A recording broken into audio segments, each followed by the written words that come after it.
Well, hello and welcome back to Supposedly Fun. My name is Greg. I am here today for an honest to goodness Friday Reads that will be posted on an actual Friday, which doesn't really matter because I'm willing to bet most people don't actually watch the video on the day that it's published, but whatever.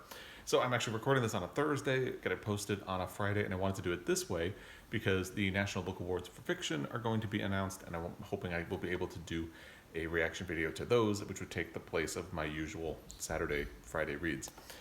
It's just the way I do things, and it's Greg logic, and it makes sense to me. So that's all we need. The biggest thing that happened this week is obviously the Booker Prize shortlist was announced, and I think my buddy Guinness is going to join me. Yes, here he is. So the Booker Prize shortlist was announced. I did a reaction video to that. I will link it down below just in case you haven't seen it. And one of the really interesting things that has come out of the conversation from the long list and the shortlist is that I think a lot of people think very differently about prizes and what they are for. And the crux of this conversation seems to be Hilary Mantel, because there are people who are pleased that she didn't make the shortlist and people who are upset that she didn't make the shortlist. And part of the conversation around this, which Hilary Mantel herself kind of instigated by saying that it's not the end of the world if she doesn't make the shortlist or doesn't win because she already has two. And I do kind of agree with aspects of that, but I also have this feeling that just because an author is established, just because they've won things in the past, doesn't necessarily mean they should just recede into the background. They should still be able to compete for prizes, win prizes if they justifiably deserve to win. But I also look at prizes as a tool of discovery, and I've talked about that on this channel a fair amount. How I like to look at long lists and short lists to discover books and authors that might not have come my way, and the Booker long list and short list has been very good for that this year.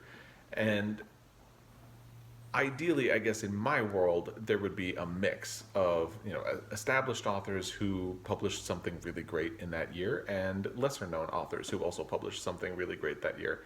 So you can discover some new things and maybe reward authors who have been around, maybe one before, and but just did something great that particular year. This is not just something that's unique to the book world. You also see this happen in movie awards like my beloved Oscars.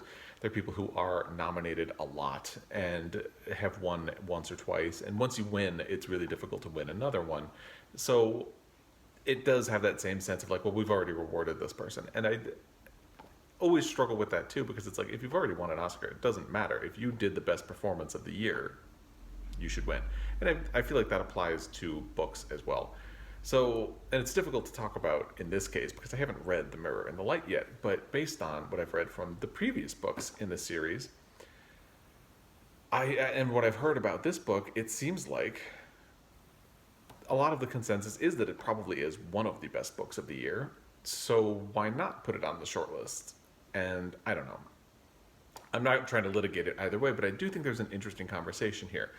And I would love to hear what you think. Do you look at prizes as a way of lifting up new authors and new voices and discovering new titles that you might not have found before? Or do you think that established authors kind of deserve a place in these as well, which is kind of where I sit. But like I said, ideally I kind of like a mix. And another thing that has come up is that people talk about how it's difficult to, or they don't necessarily think you should award a sequel. And I struggle with that too, because I think, well, on the one hand, if a sequel is nominated for a prize or wins a prize, I feel like I should read the other books that came first before I get to that one. And on the other hand, I feel like just because something is a sequel doesn't mean it doesn't mean it's impossible for it to tell a great story that would be worthy of a prize or giving an award to. And I think you can see examples of that in the past. Like Bring Up the Bodies is a fantastic novel, and it is very different from Wolf Hall. So I think in a lot of ways, it's right that it won a second Booker Prize for Hilary Mantel, and I don't think you should shirk it off just because she had already won a Booker for the first book in the series. And I think you could point to things like The Godfather. I'm not personally a fan of The Godfather Part 2, but it really built on the story of the original movie in an interesting way, and I think we can all agree it is just as much of a classic as the first movie in the series. You look at some of the Star Wars movies. Well, the best one is The Empire Strikes Back, in my opinion, which is a sequel. So, and then even like I'm talking about movies more so than books, but even Terminator 2, arguably better than the first Terminator. So just because it's a sequel doesn't necessarily mean it's not valid for a prize, at least in my way of thinking. And I'm really interested in hearing what you think about that as well. And I don't know, I've just had a lot of thought about prizes this week and how we view them and what the value of it is. And I'm just kind of curious. I'm not trying to cause controversy or say that anybody's opinion is wrong. I think there's validity in it. But I think also if a prize's mission statement is, like the Pulitzer Prize is specifically for an American author, if the Booker Prize's mission statement is to reward the best book in the English language, well, some of those best books are going to be written by established authors. And I think part of this is where the discussion comes in about how many American authors are shortlisted or longlisted, or two of them have won, because it feels like there are bigger marketing machines behind the American publishing industry and probably the UK publishing industry as well. And it does kind of give an unfair advantage to people from other regions or other backgrounds or from smaller publishers who might not have so much of a team behind them. So I think there is a really interesting discussion. I don't think there's necessarily any right answer, but I'm curious what you think the value of a book prize in particular is and what you look for it to achieve. To me, understanding that the best is subjective, to me it should just simply look to reward the best of the criteria that it has established. So for the Nobel Prize, it's a body of work. For the Pulitzer Prize, it's a work by an American author dealing with American themes. For the Booker Prize, it is a work published in English, no matter where it is. And for, say, the Women's Prize, it's right there in the title for women. So, and like I said, the idea of best is very subjective, and people always say you should separate politics from the award, and it should just go to whatever the best is. Maybe I'm a cynical person. I don't think you can separate politics from the award. It's just there are always going to be outside considerations that come into play. How much or how little, it depends. And I think we can all agree where it goes wrong is when this situation like last year with the Booker Prize, where it was clear that they created a narrative to give the prize to the Testaments no matter what, and they weren't going to let it go. I think that is when politically, quote unquote, politically motivated prize judging goes wrong. And I think we could all probably agree on that. But again, I would really love to hear what you think about it. If you have any thoughts, comments, arguments, whatever, please leave them in the comment section down below. I'm very curious to hear what you all think. I haven't done a chatty video in a while, and when I do a chatty video, it's usually to try to answer a question, and I thought it would be fun to fold that into a Friday Reads video. So that's what I did. The other thing I want to talk about before I get into the actual Friday Reads portion of this is that Brian at Bookish did a wear a mask tag, and I decided I wasn't going to do a full video on it, and I feel okay doing that because he did his in a Saturday Hodgepodge video, which I would link down below. But I wanted to shout it out because obviously it's really important to continue wearing a mask. The CDC even said that it is our best tool against COVID-19 and for trying to stop the pandemic. And I see a lot in the news about people not wanting to wear masks. I talked to my mother on the phone, and she doesn't want to wear a mask. So in order to honor the tag, I wanted to mention it here and invite everyone to participate. I will put a link to Brian's video down below, and I'll include the prompts down below. I was going to grab my copy of Wonder by RJ Palacio because it hits 2 out of the 3 tags, or prompts for the tag, but I forgot to grab it. So you're just gonna have to imagine that I'm holding Wonder by RJ Palacio because the prompts are talk about a book where a character wears a mask, conceals something about themselves, or wears something protective on their head. And in Wonder by RJ Palacio, the main character wears a mask that is basically an astronaut helmet, so that is something that's protective for your head. So it hits 2 out of the 3. And it's a really charming book. I remember the movie actually being charming as well. But so there is my answer to the wear a mask tag. I will link Brian at Bookish's video down below, and I encourage you, please, please, please, please, please wear a mask. And getting into the Friday Reads portion of this video, I had no DNFs this week, not a one. That's pretty cool. I had finished one book on audio. So last Friday Reads, I had finished Alex Trebek's book, The Answer Is, on audio, and I was kind of catching up on podcasts. So I did that through the weekend. And then getting into the week, I wanted something to read. And my husband has been listening to a lot of audiobooks lately, and he recommended a romance novel to me with two gay male characters. It's called Wheels Up. It is part of Annabeth Albert's Out of Uniform series. I believe it is the fourth in that collection. So I listened to it on audio, and I finished it this week. And it's fun to think about, because like I think 10 years ago I would have been mortified to admit that I read or listened to a romance novel, and nowadays I just don't care. And it was a good book. It is very explicit in parts, but it's really got a great story, and I think that's what made it a good read for me. There's a real connection between the people.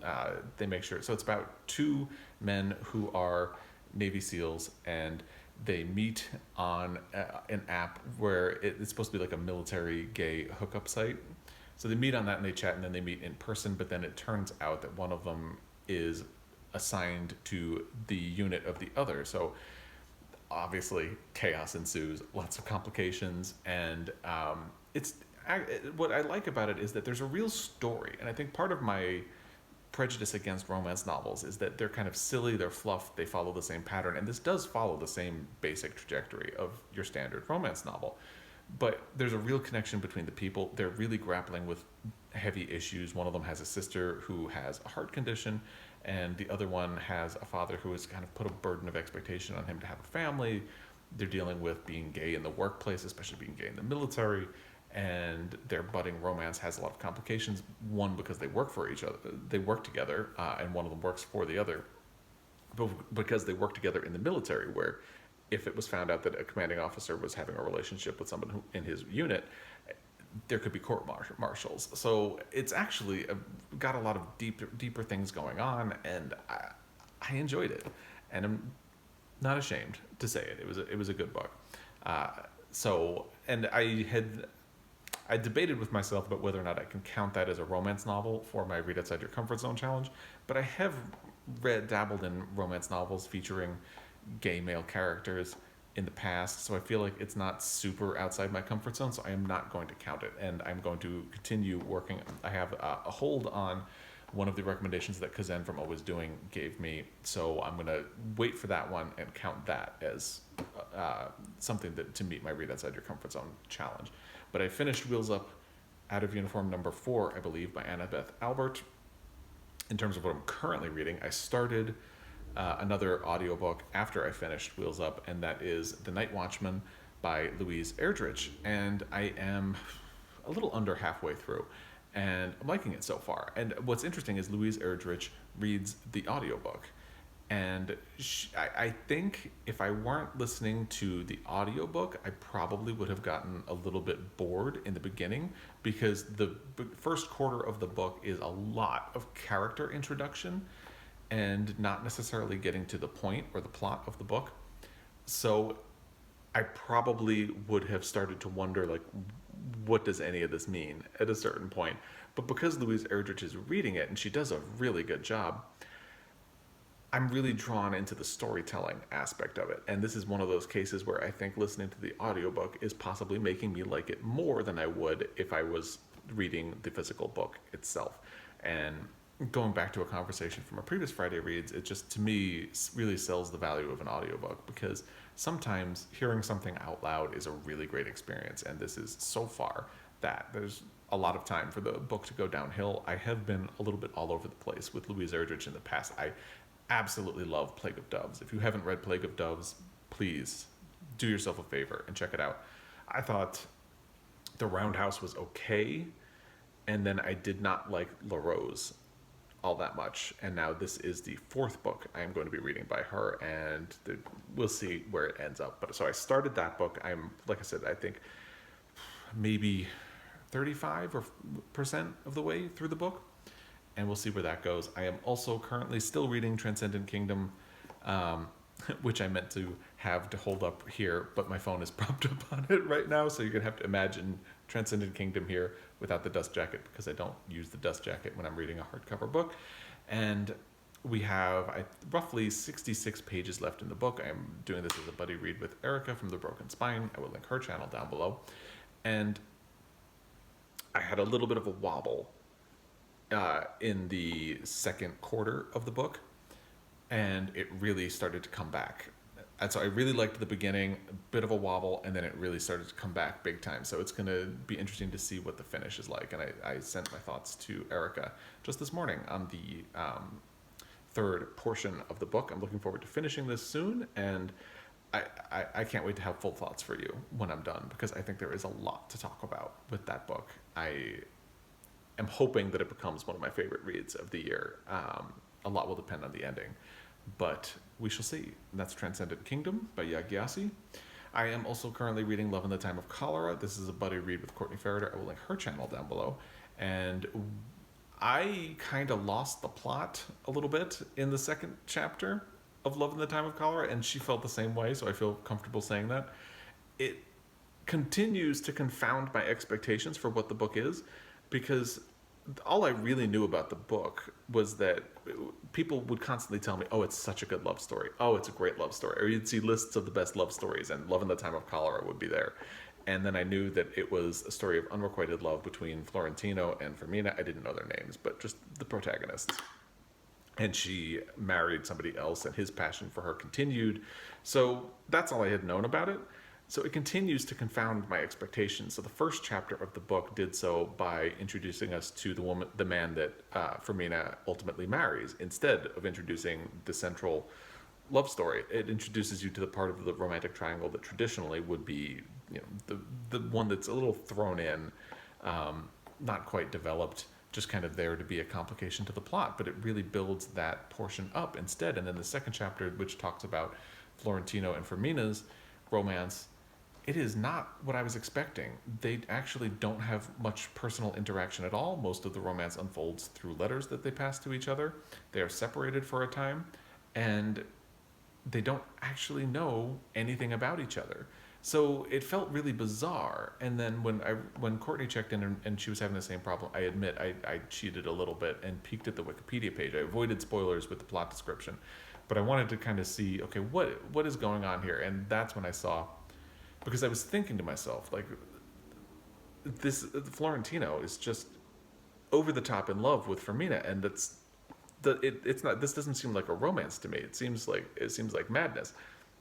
So I saw that he is supposed to embody passion to the point where it ails you, and then of course that goes back to the title, Love in the Time of Cholera, and all of that. So his passion is sort of like a sickness for him, and what it said was that I'm on a journey of recalibrating my expectations for the book, and it'll be interesting to see where it goes from there, because I think there's going to be a lot to talk about with this book as well. Not sure I'm loving it yet, but I am enjoying it. That process of discovery and challenging previous expectations is always fun, I think. So I'm really eager to see where it goes and what happens. And so stay tuned for more on that. This is kind of like we're doing 50 pages a week, and I don't have the copy with me, and I'm not good at math anyway, so I don't know how many weeks we have left to get through Love in the Time of Cholera, but that's going to be an ongoing project as well.